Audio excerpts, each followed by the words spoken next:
Under-19 world cup లో వైభవ్ సూర్యవంశీ విధ్వంసాన్ని సృష్టిస్తూ ఉన్నాడు. 6లు 4లతో ఇంగ్లాండ్ బౌలర్లకు చుక్కలు చూపిస్తూ ఉన్నాడు. ఈ 14 ఏళ్ల కుర్రాడు 80 బంతుల్లో 175 పరుగులు చేశాడు వైభవ్.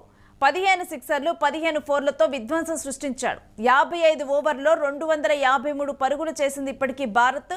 ఇక వైభవ్ అయితే దూసుకుపోతూ ఉన్నాడు. 80 బంతుల్లో 175 పరుగులు చేశాడు వైభవ్. ఇంకా 4లు 6లతో కూడా చుక్కలు చూపిస్తూ ఉన్నాడు ఇంగ్లాండ్ బౌలర్లకి. ఇంకా వైభవ్ ఆట తీరు గురించిన డీటెయిల్స్ మా స్పోర్ట్స్ అనలిస్ట్ వెంకట్ అడిగి తెలుసుకుందాం.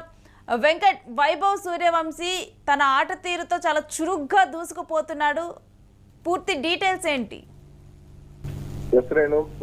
అంటే వచ్చిన అవకాశాలను ఏ విధంగా వినియోగించుకోవాలి అనే అంశానికి సంబంధించి వైభవ్ సూర్యవంశీ ఆట తీరు స్పష్టమైన ఉదాహరణగా చెప్పుకోవచ్చు. ఎందుకంటే అతను గత ఏడాది IPL లో సెలెక్ట్ అవడమే ఒక సంచలనం. ₹1 కోటి రాజస్థాన్ రాయల్స్ కొనుక్కుని ఆ తర్వాత నుంచి కూడా వైభవ్ సూర్యవంశీ ఆట తీరు